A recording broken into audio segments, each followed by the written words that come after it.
Hello everyone, कैसे हो आप सब। आई होप सब बढ़िया होंगे। तो आज हम करने वाले हैं हिस्ट्री की 15वीं क्लास का रिवीज़न। कल हमने बाबर तक पढ़ लिया था, आज हम हुमायूं के बारे में पढ़ेंगे। अगर आपको क्लास अच्छी लगे तो प्लीज़ लाइक, शेयर और सब्सक्राइब ज़रूर करके जाना। और एक अच्छा सा आप सजेशन के लिए कमेंट भी छोड़ सकते हैं। तो चलिए शुरू करते हैं। हुमायूं मुग़ल वंश में बाबर के बाद हुमायूं गद्दी पर आया था। हुमायूं का शासनकाल था 1530 से 1556 तक का। हुमायूं का शासनकाल पहले 1530 से 40 तक रहा। दूसरा शासनकाल 1555 से 56 तक रहा। और इसके बचपन का नाम था नसीरुद्दीन महमूद खोदमीर। और इसका जन्म हुआ था 1508 में काबुल में। गद्दी पर बैठने से पहले बदख्शां का सूबेदार बना था हुमायूं। और जो है इसका राज्याभिषेक 1530 में हुआ था आगरा में। हुमायूं की माँ का नाम था माहम बेगम। माहम बेगम नाम था इसकी माँ का। और हुमायूं के जो प्रमुख अभियान हैं उसमें पहला प्रमुख अभियान आता है कालिंजर अभियान, जो कि 1531 में हुआ था। और उस समय कालिंजर का शासक कौन था? प्रताप रुद्रदेव। और ये अभियान हुमायूं का सफल अभियान रहा था। इसके बाद देवरिया अभियान हुआ था 1532 में। हुमायूं वर्सेस शेर खां, और शेर खां के साथ कौन था? महमूद लोदी था। ये भी इसका सफल रहा था। हुमायूं ने 1533 में दीन पनाह नगर की स्थापना की थी। दीन पनाह नगर मतलब कि एक पुस्तकालय था, मतलब कि लाइब्रेरी मान सकते हो आप। तो एक लाइब्रेरी की इसने स्थापना की थी, उसका नाम था दीन पनाह। ठीक है। और इसने 1535 में गुजरात विजय हासिल करके वहाँ का सूबेदार अस्करी को बना दिया था। 1539 में इसने बंगाल यानी गोंड को जीता। और हुमायूं ने बंगाल का नाम जन्नताबाद कर दिया था बदलकर।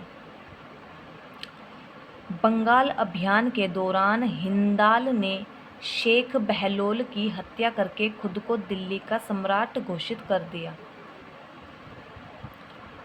चौसा का युद्ध 27 जून 1539 में हुमायूं और शेर खां के बीच में हुआ था चौसा का युद्ध।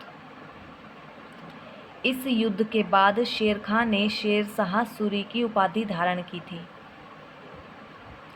कन्नौज यानी बिलग्राम का युद्ध 1540 में हुआ था। बिलग्राम का युद्ध हुमायूं वर्सेस शेर शाह सूरी। ये शेर खां ही है, बट इसने बाद में चौसा के युद्ध के बाद इसने शेर शाह सूरी की उपाधि धारण की थी, तो इसको शेर शाह सूरी के नाम से जाना जाने लगा। फिर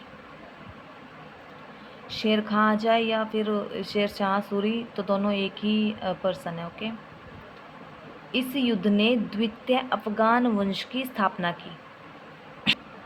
तो प्रथम अफगान वंश कौन सा है? प्रथम अफगान वंश है लोदी वंश। और द्वितीय अफगान वंश है सूरी वंश। हुमायूं ने 1541 में हमीदा बानो बेगम से शादी की थी। और ये 1540 में जब बिलग्राम का युद्ध हुआ था, तो उस समय शेर शाह सूरी ने हुमायूं को हराकर यहाँ से खदेड़ दिया था। और जो ये बिलग्राम का युद्ध था उसमें शेर शाह सूरी ने हुमायूं को हरा के और उसको यहाँ से खदेड़ दिया था।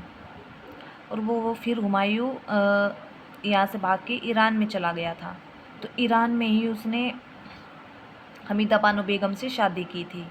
तो उससे उनको पुत्र की प्राप्ति हुई थी अकबर की।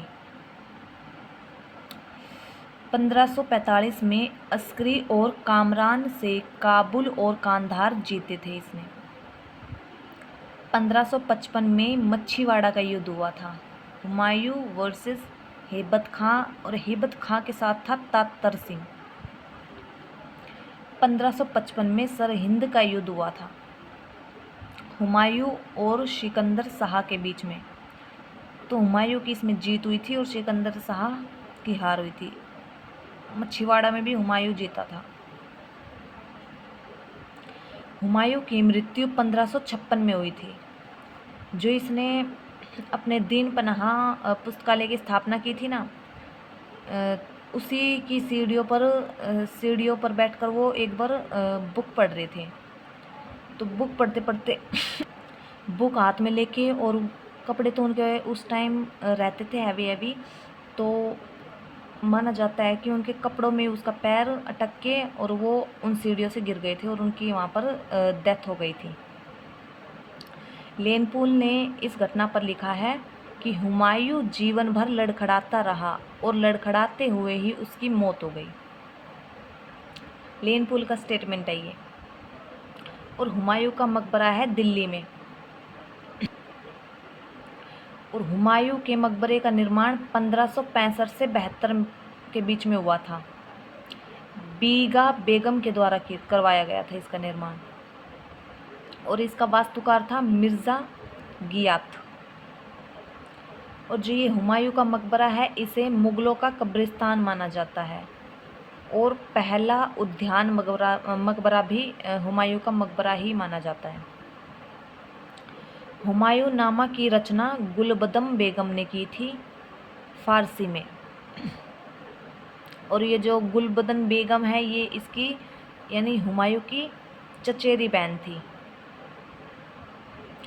हुमायूं के समय के चित्रकार मीर सैयद अली पहला, दूसरा है यूसुफ, तीसरा है अब्दू सस्मत, तीसरा है दोस्त मुसविर। तो यहाँ पर हमारा जो है हुमायूं का जो पहला शासनकाल था वो 1540 तक था। तो 1540 के बाद में शेर शाह सूरी 1555 तक शासन करता है, जब हुमायूं ईरान भाग गया था यहाँ से शेर शाह सूरी से बिलग्राम के युद्ध में हार कर। तो 1540 से 55 तक का शासनकाल में क्या क्या हुआ, शूरवंश कैसे कैसे इन्होंने शासन किया, तो ये हम पढ़ेंगे अपनी 16वीं क्लास में, अगली क्लास में मतलब। अगर आपको ये क्लास अच्छी लगी हो तो लाइक शेयर सब्सक्राइब कर दीजिए। और अगर आपको इसकी PDF चाहिए तो हमारे टेलीग्राम से जुड़ सकते हैं, उसका लिंक आपको डिस्क्रिप्शन में मिल जाएगा। Thank you so much.